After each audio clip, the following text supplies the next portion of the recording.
Nah, filosofi perawatan anak itu kita punya dua, yaitu FCC dan traumatic care. Itu dua hal yang harus kita bawa sebagai perawat yang merawat pasien anak. Jadi ini ada gambarnya bagus nih. Jadi setiap kita datang ke pasien anak dan kita memberikan energi positif, pasti pasien itu juga dapat membaca energi kita. Jadi mereka juga akan semangat untuk menjalani pengobatan.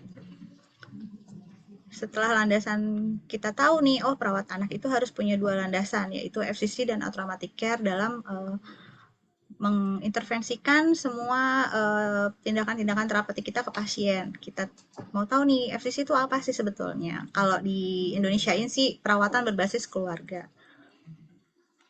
FCC itu dari filosofinya dulu nih, kenapa FCC itu harus diterapkan? Karena keluarga itu merupakan sesuatu yang konstan dalam kehidupan seorang anak. Jadi anak itu pasti ada keluarganya, dia nggak bisa hidup sendiri, dia belum mampu untuk berjuang sendiri menghadapi hidup, dia pasti harus ada keluarga yang membackup dia. Nah, pengertiannya sendiri itu apa?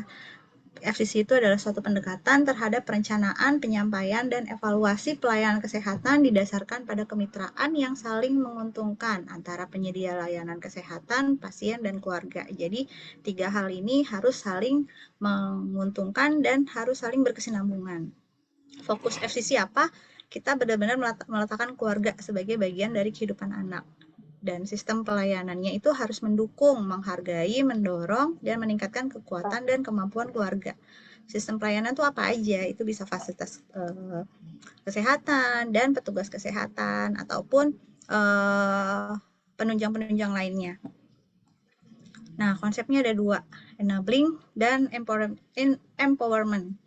Enabling itu apa sih? Jadi kita memberdayakan keluarga, menciptakan peluang dan sarana bagi semua anggota keluarga yang memenuhi kebutuhan anak dan keluarga. Maksudnya apa nih? Jadi kita lebih kayak memberdayakan, ya kasarnya itu kita ngajarin keluarganya, pasiennya, biar pasiennya itu nanti bisa mengerjakan itu sendiri. Akhirnya dari enabling kita memberdayakan keluarga itu, timbullah si empowerment. Jadi keluarga itu sudah bisa mandiri, yang mana nanti dia bisa mengaplikasikan tindakan-tindakan yang sudah kita ajarkan di rumah atau setelah sudah discharge dari ruangan, dia bisa menjalankan mengaplikasikan tindakan-tindakan yang kita ajarkan di rumah. Misalnya nih, pasien kemoterapi dia oral hygiene, kita ngajarin tuh awalnya, kita tunjukin, oh iya cara oral hygiene seperti ini, menggunakan cairan ini, kapan aja kita bisa lakukan oral hygiene. Hari pertama kita ajarkan, benar-benar kita ajarkan, kita benar-benar aplikasikan itu ke pasien. Hari kedua kita ingetin lagi, mah jangan lupa ya, hari ini sudah oral hygiene belum, sudah bersih-bersih apa belum, sudah mandi apa belum. Hari ketiga kita ingetin lagi, tapi kita udah nggak perlu mengaplikasikan itu ke pasien, jadi keluarganya yang disuruh gitu. Kita manfaatkan keluarganya. Hari keempat, hari kelima kita gitu, kita ingetin terus sampai pada akhirnya keluarganya bisa gitu. Oh iya, tanpa disuruh lagi, pagi-pagi sudah langsung oral hygiene segala macam, bersih-bersih. Jadinya udah membangun empowerment keluarga itu. Jadi empowerment itu pemberdayaan menggambarkan interaksi perawat dan keluarga sehingga keluarga mempertahankan atau memperoleh rasa kendali atas kehidupan keluarga mereka. Nah, manfaatnya itu meningkatkan kekuatan kemampuan keluarga, yaitu tadi yang kita bilang empowerment. Jadi keluarga itu mandiri dengan sendirinya, bagaimana cara merawat pasiennya. Nah, terus FCC itu juga memberikan kesempatan bagi orang tua untuk merawat anak yang sedang melalui proses hospitalisasi dengan pengawasan perawat. Jadi orang tuanya itu juga ikut merawat si anak yang sakit itu. Jadi nggak melulu perawatnya, nggak melulu dokternya, nggak melulu siapa. Jadi emang orang tuanya itu terlibat, dan karena orang tuanya terlibat, jadi orang tuanya nyaman karena dia tahu, oh anaknya ini habis dikasih tindakan ini, nanti mau perawatannya seperti ini. Jadi dia benar-benar mengetahui anaknya itu, proses hospitalisasi anaknya itu dia tahu dari A sampai Z, sampai dari dia masuk ke pasien sampai dia discharge pulang. Dan FCC itu juga bisa menurunkan stres dan trauma selama hospitalisasi anak, karena anak itu tidak bisa tanpa orang tuanya. Balik lagi ke yang konsep pertama, FCC. Ketika anak itu bersama-sama orang tuanya, otomatis dia pasti akan lebih cenderung tenang, karena kalau sama orang asing biasanya dia malah makin stres.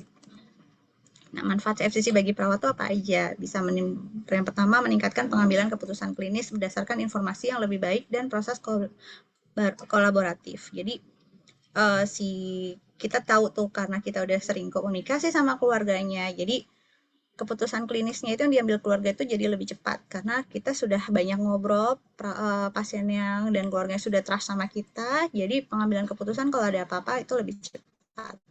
Meningkatkan tindak lanjut juga sama sih. Jadi lebih cepat kita rencanain, misalnya kayak yang tadi oral hygiene, ini oral hygiene begini begini begini ya. Terus nanti orang tuanya akan bilang, oh dia sukanya kalau oral hygiene itu atau bersih-bersih itu jam segini, maunya begini, pakai sikat gigi yang ini gitu. Jadi kita bisa merencanakan tindak lanjut untuk pasien itu ke depannya. Terus perawatan lebih efisien dan efektif waktu juga karena semua tindakan terapeutik yang mau kita lakukan ke anak itu pasti dibantu dengan orang tua tanpa kita harus terlibat langsung, meningkatkan komunikasi dan meningkatkan kepuasan profesional juga. Nah, ini untuk keperawatan onkologi anak itu sebetulnya trennya udah dari yang terbaru. Ini di jurnalnya itu kata si Toruner itu tahun 2018 kalau nggak salah. Cuma yang terbaru juga sama. Jadi tren di nursing hemato-onkologi itu jelas ada 1, 2, 3, 4, 5, 6, 7, ada 7 items, dan FCC itu termasuk salah satu yang menjadi hal yang penting dalam keperawatan onkologi anak itu sendiri. Nah, ini lebih ke konsepnya gimana. Jadi si keluarganya itu tadi kan kita udah membahas tentang enabling, terus empowerment. Nah, kita juga dari jadi perawat untuk menerapkan FCC itu kita harus listening. Jadi sebetulnya orang tua kalau anaknya sakit itu dia enggak cuman pengen anaknya dirawat aja sebetulnya, cuman dia juga pasti memikirkan hal-hal yang di luar itu, entah keluarga besar, entah nanti gimana nanti kondisi keluarganya. Misalnya kita anggaplah si pasien itu kita mau memberikan breaking bad news atau kita mau memberikan informasi tentang prosedural atau tentang kemoterapi atau harus tindakan ya intratekal, BMP atau macam-macam, pasti si keluarga itu pasti akan berpikir nggak harus nggak melulu tentang si anak yang sakit. Dia harus memikirkan, oh kalau nanti kakaknya gimana ya kalau anaknya sering dirawat, kalau anaknya bolak-balik nanti kakaknya gimana, adiknya gimana, keluarga gimana. Terus parenting style juga beda-beda. Yang keluarga satu ini maunya A, keluarga yang ini maunya B. Terus juga keluarga kita juga harus memikirkan kualitas hidupnya dari satu keluarga itu sendiri. Jadi bukan cuman anaknya tapi juga keluarganya. Terus sosial supportnya juga seperti apa? Siapa aja nih yang bisa ngebantuin keluarganya kira-kira, atau keluarga itu perantau dan hanya dia sendiri. Kita juga harus memikirkan nanti dia tinggal di mana, rumah singgahnya gimana, nanti kontrakan ngekos itu lingkungannya bagus atau enggak untuk pasien-pasien kanker yang post kemo yang notabene pasti netrofeni. Terus dan dari ketika kita menyampaikan segala sesuatu ke pasien dan keluarganya pasti mencari tahu. Nah, itu kita juga mesti tahu tuh, kita perlu kaji lagi itu sejauh mana si keluarga itu sudah mencari tahu apakah itu info-info yang benar pada jalurnya atau info-info hoax yang dia dapetin. Karena kalau misalnya info-info yang emang mengganggu, malah akan itu menghambat pengobatan yang selanjutnya. Dan kita juga harus memikirkan parental stressnya. Pasti orang tua stres, jadi kita nggak boleh menjudge bahwa ini tuh anaknya diobatin, kalau nggak diobatin nanti anaknya nggak sembuh, jadi gimana, terserah bapaknya atau orang ibunya gitu. Kita nggak boleh mikir seperti itu. Kita harus melakukan pendekatan yang benar-benar pelan-pelan banget, dan budaya tetap kita perhitungkan juga karena beda-beda budaya, beda-beda implementasi juga terhadap anaknya. Dan care burden family resilience itu juga penting karena dia keluarga itu harus bisa mengukur uh,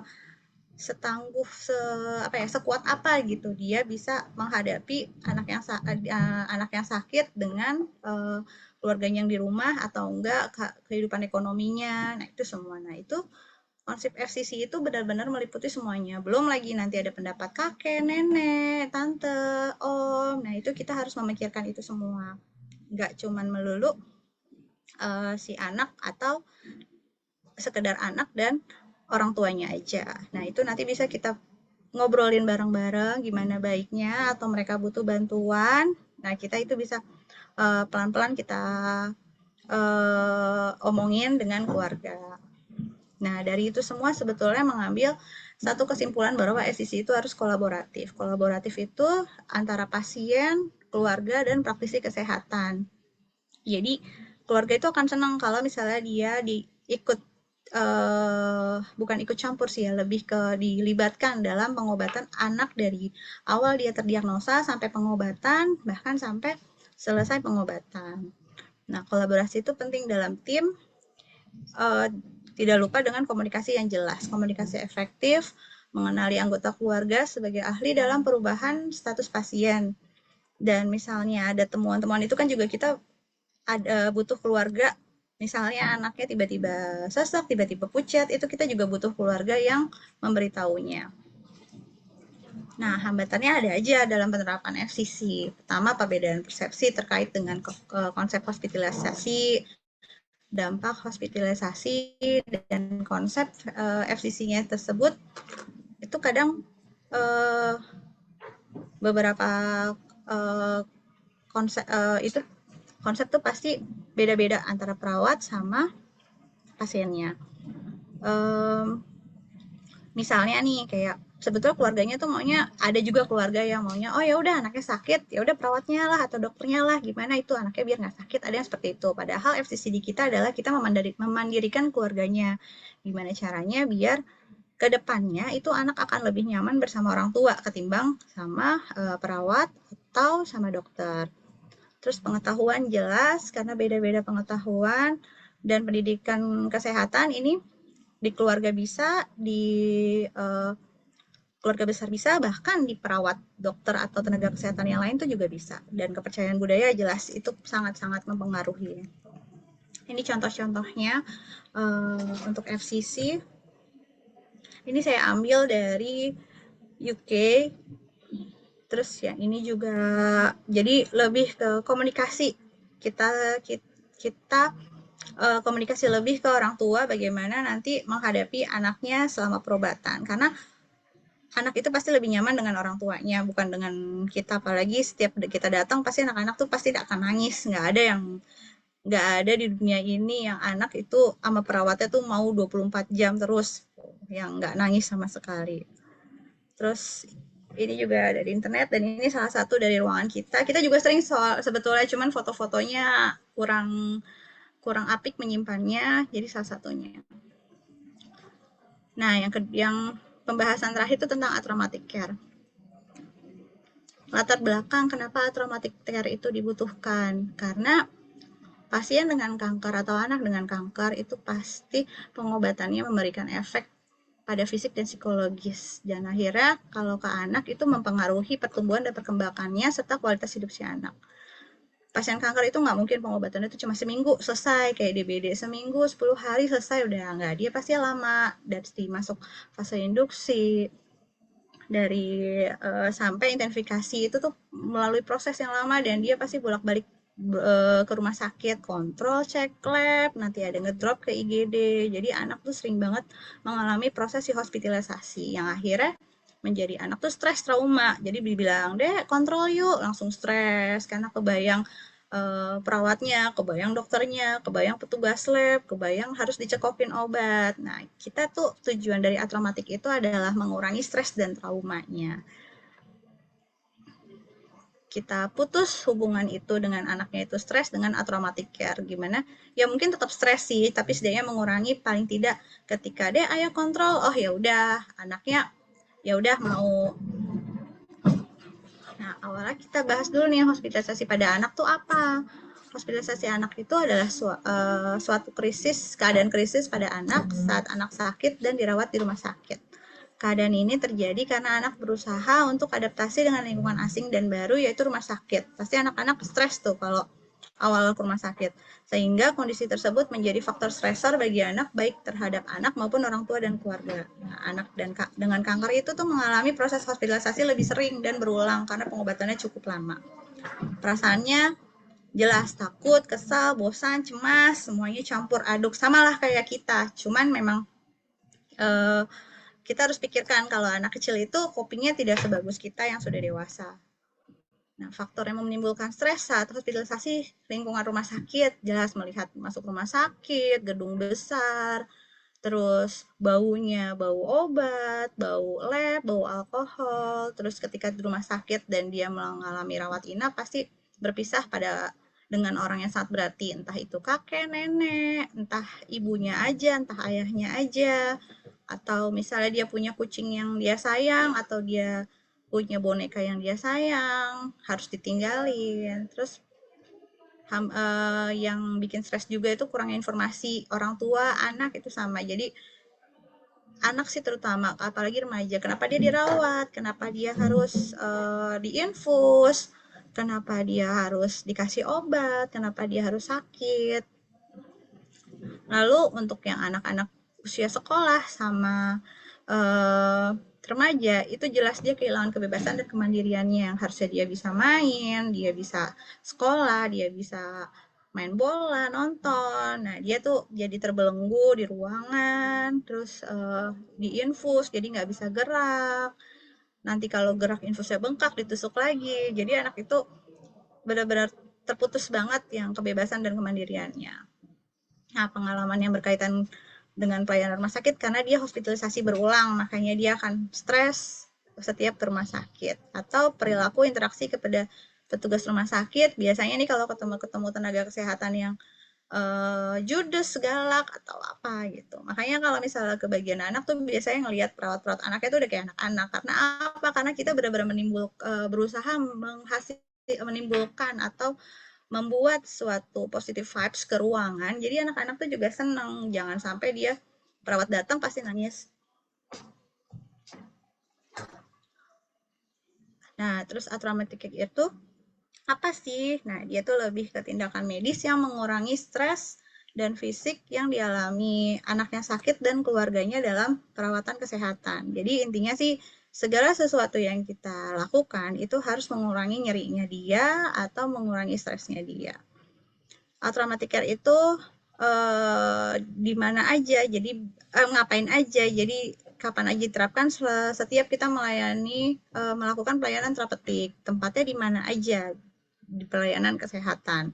Tim yang terlibat bisa nakes, dokter, perawat, atau bahkan orang tua itu sendiri. Dan semua intervensinya itu intervensi traumatic care bisa secara psikologis, dia bisa mempersiapkan anak selama prosedur biar nggak stres, dan fisiknya bisa memberikan anak bersama dengan orang tua.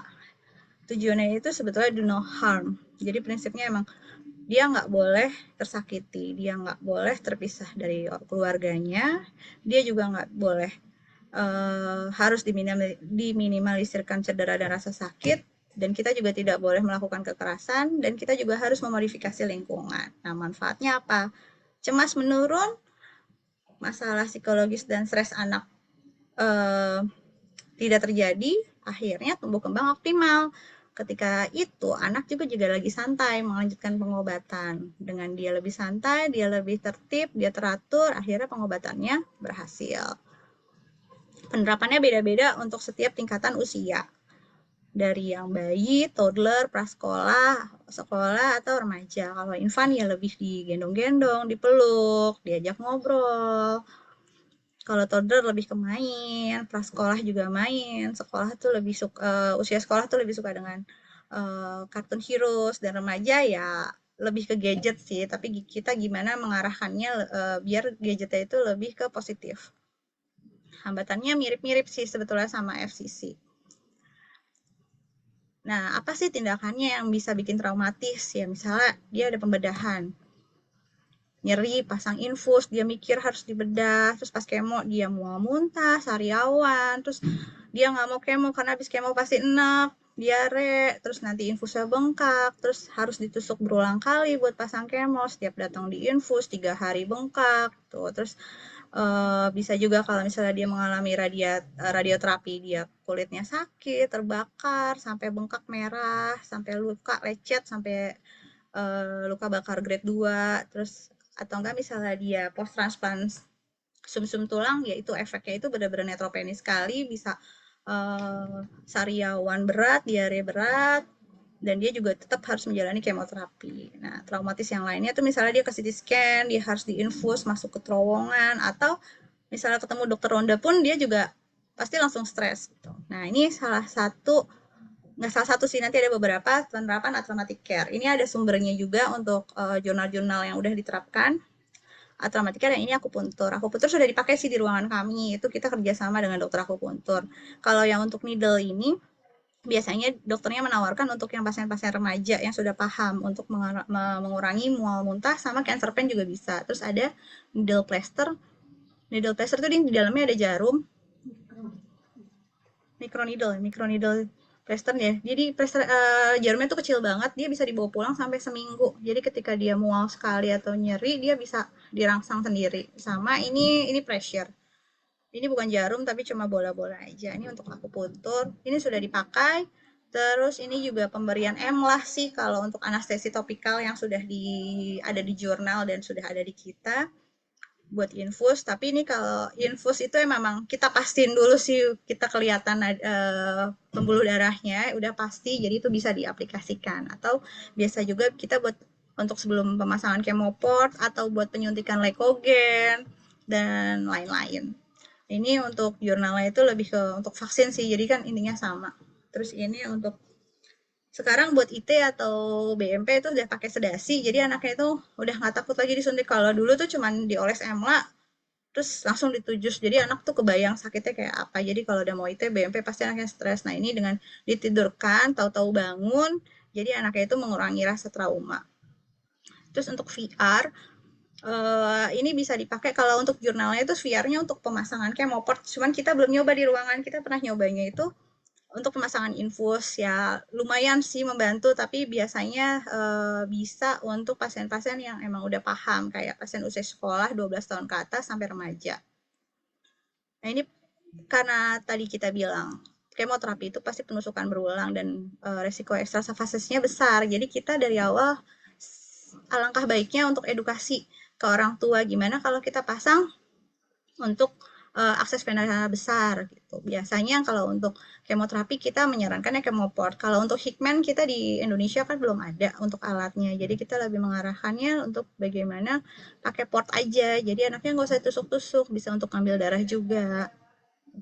Terus traumatic care yang lainnya aja ini pernah untuk menjadi uh, uh, apa sih, bukan penelitiannya mahasiswa S2, oh ya inovasinya, proyek inovasinya S2, dan itu ketika saya tanya lagi ke pasiennya, ternyata mereka senang, mereka dengan aromaterapi itu benar-benar relaksasi, mengurangi cancer pain, dan ketika mau pasang infus atau mau tindakan yang lain di aromaterapi dulu, ternyata anaknya lebih tenang dan lebih kooperatif. Tapi ya ini biasanya untuk pasien-pasien yang preschool atau sekolah atau remaja sih, kalau untuk toddler sama bayi belum terlalu pengaruh juga. Nah ini untuk contoh untuk modifikasi lingkungan, ini saya ambil dari ketika pelatihan di Samitivate Children Hospital Thailand. Ini di sana tuh punya dorongan mobil gini yang anaknya bisa jalan-jalan dengan tiang infus dan lengkap bisa buat dicantolin infus pump. Terus dia ada ruang bermain, terus ini untuk uh, foto-foto bisa, terus ruangannya ada tempelan-tempelan ini. Jadi ketika masuk ruangan, anak-anak juga nggak ngerasa itu di rumah sakit. Nah ini untuk di ruangan kita juga tempelan-tempelan udah ada sih, cuman tetap warnanya kan kita putih ya dominan, tapi udah lumayan mengurangi. Dan di kiara lantai 7 tuh bagian hematonko juga untuk hari-hari tertentu kita suka bikin acara-acara kecil-kecilan yang bikin anak-anak seneng, bagi-bagi balon. Ini kemarin untuk acara hari anak, terus kemarin 17-an, dan kita juga punya ruang bermain kecil. Terus penerapan atraumatic care-nya yang lain tuh, ini saya lagi gembor-gemborkan gimana kalau plesternya itu dibentuk macam-macam. Jadi anak kalau pasang NGT, oh iya dia dapat rewardnya. Nanti ada mobil-mobilan di pipi, ada kupu-kupu di pipi sesuai request si anak maunya gambar apa. Jadi ketika pasang NGT, iya sakit, pasti sakit. Cuman abis itu kita tawarin, tapi nanti digambarin mobil ya. Tapi ntar mau digambarin apa pipinya, nanti difoto. Itu beberapa anak sudah dilakukan ini dan alhamdulillah senang sih. Terus ini terapi bermain. Ada jurnalnya juga, terapi bermain itu benar-benar sangat mengurangi tingkat stres dan bosannya si anak. Ini biasanya kita dibantu juga sama yayasan YOAI atau mahasiswa-mahasiswa yang lagi praktek, itu pasti ada terapi bermainnya dan anak-anak happy banget sih kalau lagi ada terapi bermain itu. Ini untuk acara 17-an tahun lalu, kita bikin acara kecil-kecilan, anaknya jadi pada senang nyanyi dan mendongeng juga ada, lomba menggambar, mewarnai, cara menyanyi juga ada. Terus ini untuk yang lain, kalau ada pasien-pasien yang ulang tahun, kita juga suka yuk ngumpul, kita beli kue, kita ucapin ulang tahun. Jadi dia kayak feels like home lah, nggak kayak di rumah sakit, walaupun dirawat, diinfus, tapi tetap bisa ulang tahun gitu. Terus misalnya anaknya pengen keluar, pengen apa, itu juga difasilitasin. Alhamdulillah sih bisa difasilitasin. Udah, ini untuk pasien yang ini dia udah sebulan di ruangan, terus dia bosan, dia minta ke udara luar, ya udah jadinya dibawa dulu. Terus ini kemarin ada kunjungan dari YOAI, ada Spiderman untuk menghibur anak-anak teman-teman di ruangan. Nah ini modifikasinya juga lingkungan. Pada pasien post transplant ini di Ramati Body Hospital Thailand, kita bisa lihat dia tetap ditempel-tempel dan tetap ada anterumnya yang masuk cuma beberapa orang doang. Tapi tetap mereka bisa tetap happy walaupun posisinya di ruang rawat. Jadi ya intinya sih kita jadi perawat, kita jangan cuma ngobatin pasiennya, kita jangan cuma ngobatin penyakitnya, sakit apa, tapi tetap kita nge-treat personnya. Jadi outcome-nya itu akan lebih besar daripada cuman kita melihat penyakitnya aja. Terima kasih banyak, sekian dari saya. Yuk kita sharing bareng-bareng, mungkin ada yang mau kita diskusikan. Saya kembalikan ke Nurse El Nino. Terima kasih Nurse El Nino. Baik, terima kasih kepada Nurse Dina yang sudah menyampaikan atau sharing ilmu dan pengalamannya. Sangat menarik sekali ya teman-teman. Jadi tadi kita berbicara tentang filosofi keperawatan anak. Kenapa sih yang terdiri dari family center care dan traumatic care? Yang namanya filosofi itu berarti dia itu filsafat, nilai-nilai luhurnya atau sesuatu hal yang digunakan untuk membangun sebuah teori atau menjadi dasar dari teori keperawatan anak gitu ya. Jadi kalau kita berada di lingkungan kerja kita berada di lingkungan keperawatan anak, kita harus bisa menerapkan hal ini. Atau kalau tidak bisa, kita berusaha. Maksudnya sekecil apapun usaha kita untuk menerapkan FCC dan traumatic care itu akan sangat berharga sekali untuk pasien-pasien kita dan keluarga mereka. Nah, Mas Dina, ini sudah ada pertanyaan di Q&A. Yang pertama dari Nurfiana Novianti yang berasal dari RSHS terkait pasien anak dengan kemoterapi. Nah, pertanyaan pertama adalah pemberian plester akupuntur dan EMA yang selama ini berjalan di RSCM apakah sudah masuk cover BPJS? Yang kedua adalah apa ada kendala atau efek samping dalam pemasangan kemopot yang membuat pasien atau keluarganya bertambah cemas. Kemudian ada, mungkin sekalian saya bacakan ya, yang kedua dari Nurse Diana, ini dari RSCM ya. Jadi dari beberapa penerapan traumatic care yang sudah ditampilkan, tindakan traumatic care apa yang efektif dan sangat memungkinkan diterapkan di ruang rawat di RSCM. Nah, untuk pertanyaan saya batasi dulu untuk 2 pertanyaan ini dulu. Nanti jika ada waktu bisa kita lanjutkan. Saya persilahkan kepada Nurse Dina untuk. Iya, terima kasih Nurse El Nino, terima kasih kepada Nurse Nurfi dari RSHS. Saya coba menjawab. Jadi untuk plester akupuntur dan EMLA ini di RSCM sudah berjalan. Kalau untuk masuk coveran BPJS sebetulnya kalau untuk akupunturnya itu sudah ya, sudah dokternya kita konsulkan. Nah, kita sempat tanya nih kalau untuk jarumnya itu sudah masuk ke BPJS, tapi untuk plesternya saya pernah tanya ke dokter akupunturnya itu memang rata-rata belum di cover sama BPJS. Jadi dari PPDS akupuntur itu sendiri yang mengeluarkan effort untuk si plester needle tersebut. Jadi kalau untuk BPJS sih memang belum ya, kalau untuk plester akupunturnya. Nah, untuk EMLA itu untuk BPJS setahu saya juga belum, cuma kalau di RSCM kita ada bisa coding coding jadi dari biaya direksi itu bisa masuk atau di kita itu dari donasi. Jadi kita selalu dapat donasi dari salah satu DPJP kami yang emang concern sekali untuk traumatic care, terutama untuk nyeri saat penusukan, itu dia selalu mensupport setiap bulan dia pasti nanya, stok EMLA masih ada apa enggak, stok EMLA masih ada apa enggak. Tuh, jadi eh, selama ini yang sudah berjalan di RSCM sih seperti itu. Nah, untuk kendala atau efek samping dalam pemasangan chemoport itu jelas pasti ada. Gimana keluarganya pasti mendengar desas-desus hoax atau yang udah pernah kepasang atau belum itu pasti ada. Misalnya untuk infeksi itu banyak sekali sih. Di kami juga banyak infeksi pos pemasangan chemoport. Cuman kita biasanya berbicara kita list mana untungnya, mana ruginya. Mana nih yang lebih untung dipasang chemoport atau tidak. Kita list satu-satu. Kalau memang anaknya itu ke infusnya itu ternyata susah sekali dan apalagi pasien-pasien kemo itu kan pasti pembuluh darahnya rapuh, kita jelaskan dan edukasi sejauh itu, ini nanti kemo pembuluh darahnya tuh rapuh, nanti setiap masuk dia ditusuk, setiap dia kontrol poli dia ditusuk.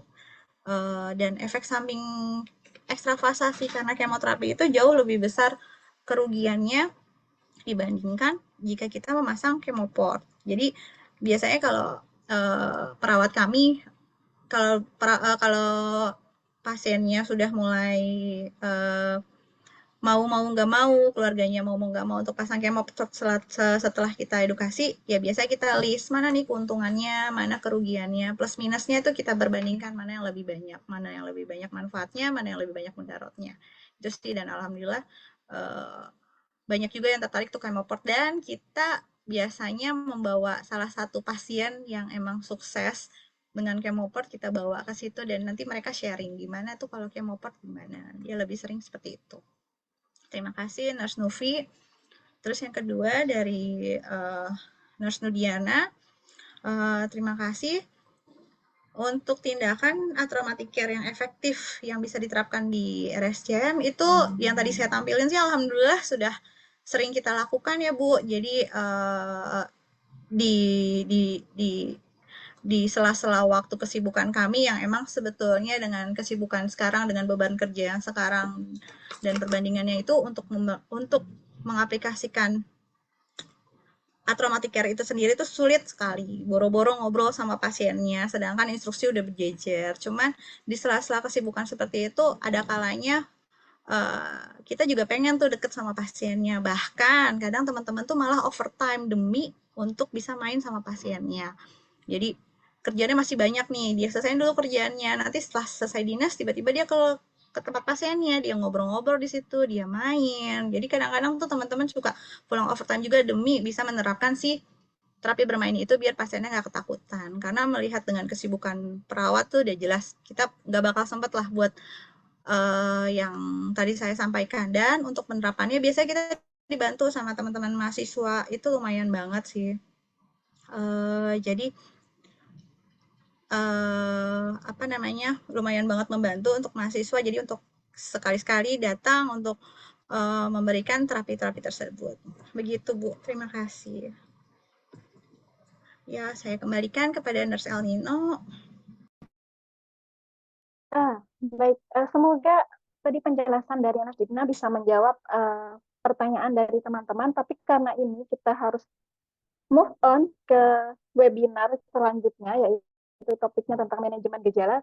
Nanti ada pertanyaan-pertanyaan yang selanjutnya, itu bisa nanti kita akan mencoba menjawab di sesi yang terakhir ya, di sesinya mungkin bisa di sesinya Nas Mary atau sesinya Nas Mediana. Nanti semoga nanti teman-teman ikut ikut terus apa namanya sesi webinar yang selanjutnya, yang dua selanjutnya. Oleh karena itu kita pindah dulu ke link yang satunya, ke link yang satunya lagi. Sampai jumpa. Masih dengan saya ya, teman-teman semua. Ayo kita pindah ke link untuk topik manajemen gejala.